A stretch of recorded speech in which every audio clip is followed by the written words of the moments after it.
And welcome back to live coverage of the 2026 Mackinac Policy Conference here at the Grand Hotel on Mackinac Island.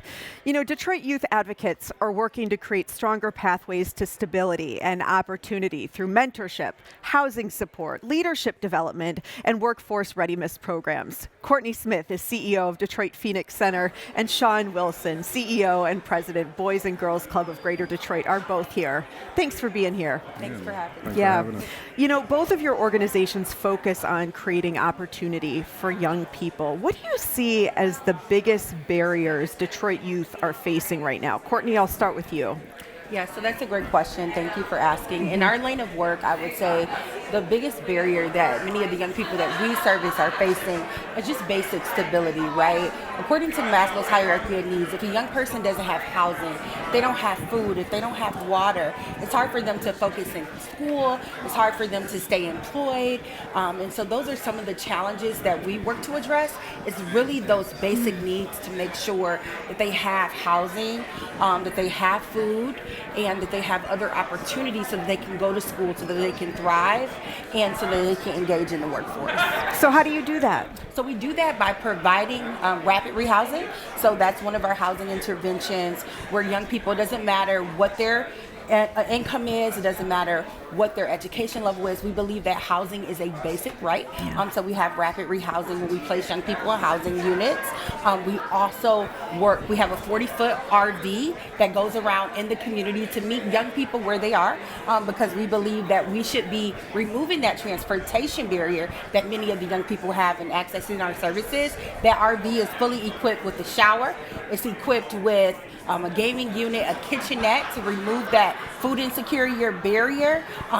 It's equipped with a case management office where they can connect with supportive adults that care about them, that know their situation, that can talk with them and connect them to other supportive services. We also have a summer leadership academy where young people are learning how to create businesses, right, which is the pathway out of poverty, a pathway into employment. And so they're creating their own businesses. And also we have a youth board because we believe that we should be doing nothing for young people without young people. Right. So we partner with them and mobilize them to go out and to create change within their community. So they're building out food pantry. They're talking to state legislators. They're activating the mobile unit and telling us, what do young people need? So those are some of the many ways that we walk alongside of young people to create opportunities. Oh my goodness, so many different things. Yes. Shawn, Yes. Your youth development model has expanded nationally through partnerships like Usher's New Look. What lessons have you learned about what truly helps young people? I think it's what Courtney's talking about, actually listening to them. Yeah, well, it always starts with community voice, right? Yeah. Do nothing about me without me, right, is important.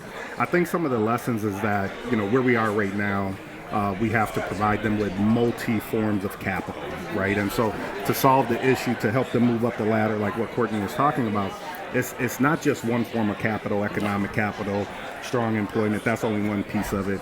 You also have to provide them with wellness capital, social capital, cultural capital, right? You have to do that. So all of our programs are designed not with a singular focus in mind, but ultimately with an opportunity to provide all of those forms of capital. But, you know, you asked the question, like, what is keeping me up at night, if I could reframe it? Yes. And it's ultimately AI.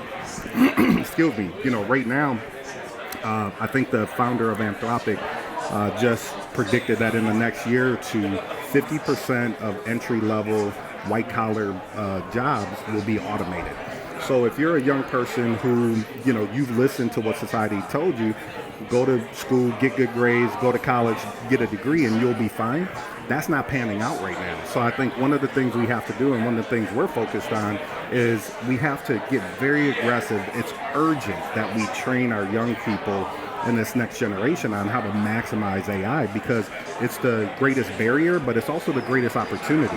You know, we do so much in workforce development, entrepreneurship. The power of technology right now is that if you're a young person who wants to start your own clothing line, your own merch line, literally AI can help you do that in a matter of days, right? Versus before you would have to source it and get a developer and do all these things. That's powerful. Yeah. Now on the flip side of it though, right, if we don't train them on how to maximize this technology, as with any great disruption, that gap is going to get further and further and further apart. So I think depending on, it doesn't, matter what side of the aisle you're on, we have to come together to make sure that the least of us at this moment have access to this technology.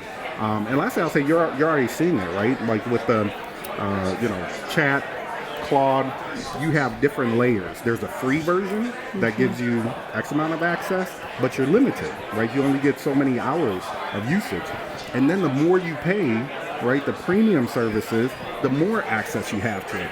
To me, that's just a foreshadowing of, if we don't create equity now, right, that's what's going to happen in the future. You'll have a very basic free version for the masses, and then you'll have a handful of those who can really maximize the technology, and we have to protect against that. Yeah.